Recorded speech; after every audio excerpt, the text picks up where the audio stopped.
I'm Dan Ritter, and welcome to my kitchen.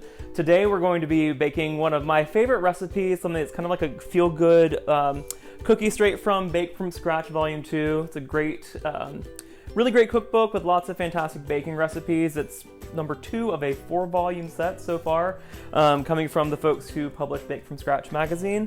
And today we're turning to page 334 and making the lemon cream cheese pecan shortbread cookies. So why don't you join me?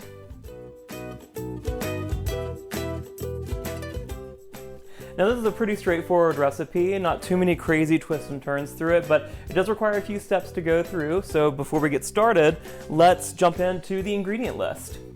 For this recipe, you're going to want a cup or 227 grams of unsalted butter, softened, 3 ounces or 86 grams of cream cheese, softened, 3/4 cup or 150 grams of granulated sugar, a tablespoon of lemon zest, a tablespoon of fresh lemon juice, 2 cups or 250 grams all-purpose flour, a half a teaspoon of kosher salt, and 1.5 cups or 170 grams of roughly chopped pecans. So we're going to be making this recipe in our stand mixer. What we need is our paddle attachment, so not the whisk or the dough hook, but the paddle attachment. And to start off with, we're going to be taking our butter. So like I said, 2 sticks that have been softened. I took mine out earlier today and let them get nice and soft there. This is always the fun part, wrapping without getting the butter all over your hands. And like I should always remind us right now, and really always, wash your hands before you start a recipe. Whether you're going to be touching the ingredients directly with your hands or not, wash your hands. So we have our butter in there. We're going to take our cream cheese, which we've also let soften.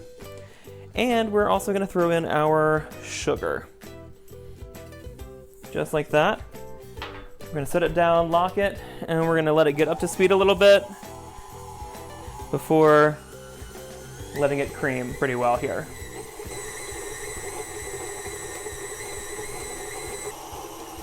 All right, we're going to stop for a second just to scrape down the sides of the bowl. You may have to do this a few times throughout. We do it because we want to make sure everything gets truly well blended in each step, and sometimes you can get a little caught up there on the sides of your stand mixer. And we're gonna let it go again. Okay, and once we've let that go for 3 to 4 minutes, we're going to then add in our lemon juice and our lemon zest. Very good. And we're gonna turn that back up. I'm gonna get those well mixed in there. While we're letting that finish mixing up here, we're gonna add our salt to our flour and let that get really well mixed in together before we begin adding it to the butter and cream cheese mixture. Ooh, that lemon's already coming out and I am absolutely here for it. So we're gonna make sure our mixer is on a low speed. And we're gonna just gradually add our flour mixture to it. Now this is gonna be a kind of slow, tedious part, but just make sure that A, you're not gonna have the flour coming up into your face when you put it in because your mixer's on a lower speed, but it also lets it really get fully mixed in too by going at this slower pace and letting it all come in. So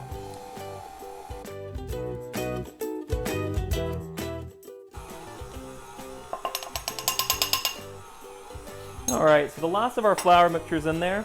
I'm gonna turn it off and scrape down the sides again, and then we're ready to add the pecans. All right, so we're still kind of at a lower speed here. We're gonna start adding in our pecans and let them beat in really nicely. Again, similarly, we wanna do this at a measured pace so that we get a really good mixture of pecans throughout the entirety of the dough.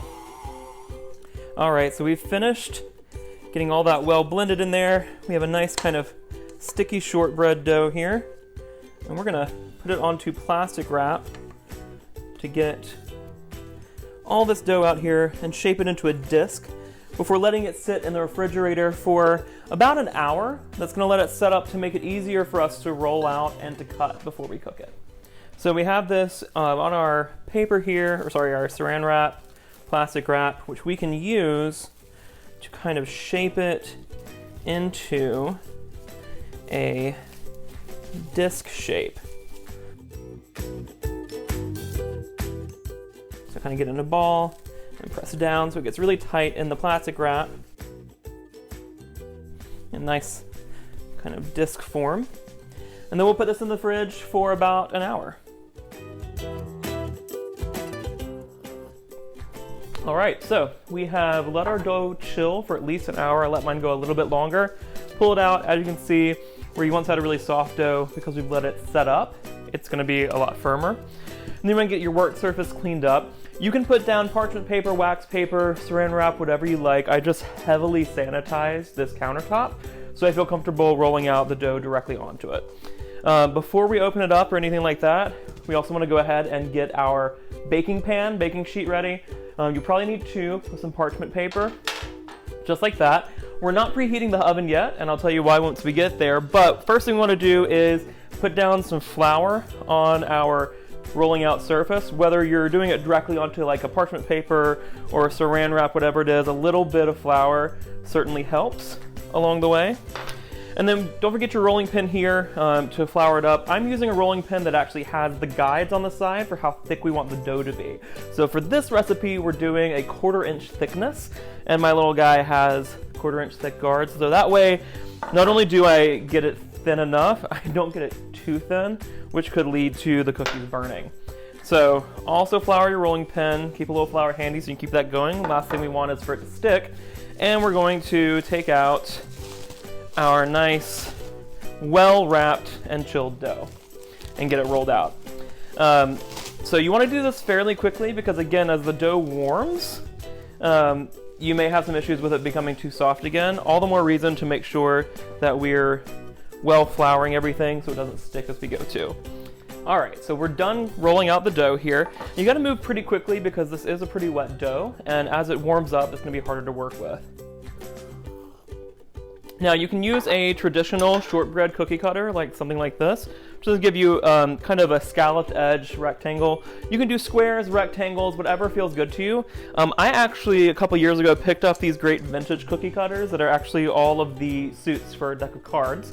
And I figure, you know, we're stuck at home in the middle of all of this quarantining and self-isolation, which is great, we need to be doing that, but I'm not just gonna make a square cookie if I'm gonna be stuck at home. So we're gonna make sure that you also flour your cutters really well, so just keep a little pile of flour here, because again, with this being a wetter dough, you wanna make sure that you can get the cookies cut and that they'll come out really evenly as well. And you're just gonna go through, I'm alternating as I go, because I want to have a good even amount of the different styles. And then of course, once you cut out, you can transfer onto your baking sheet. So let's get cutting.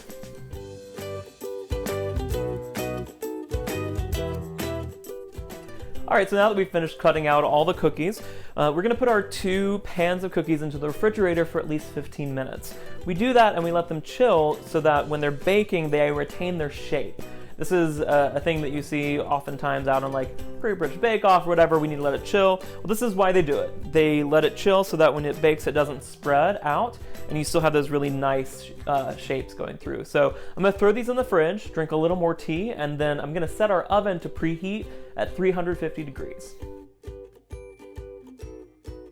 All right, so we've let these chill for about 15 minutes in the fridge, and we're gonna put them straight into the oven, like I said, preheated at 350 degrees Fahrenheit. And these are gonna go for 12 to 15 minutes in the oven. Oh, hello. Shortbread, or short crust dough, is so named because of the crumbly texture of the dough. It's derived from an older meaning of the word short.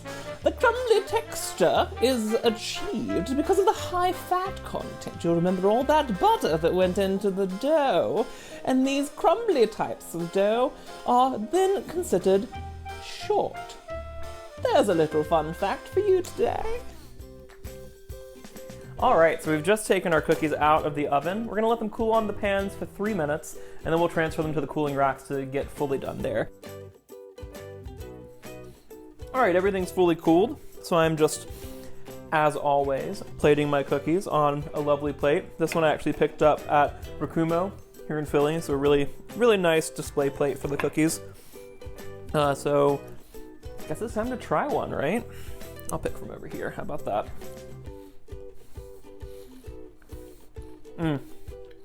That is good shortbread. That lemon is just right there. It's not overpowering, but you get that nice citrus, acidic flavor. They're not overly sweet either, which is part of the danger because you can eat too many of them.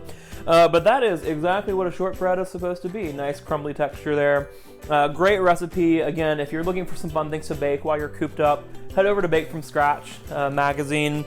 Their printed volumes are great, but they have a lot of recipes online as well. And you can check out some of their publications, their magazines too. That's all I have today. I'm gonna sit down, enjoy some tea, and eat too many of these, but hopefully this will be a fun thing for you to try out while you are locked away. As always, stay safe, stay healthy, and be well. I'm Dan Ritter, and thanks for joining me in my kitchen. Make it a great day.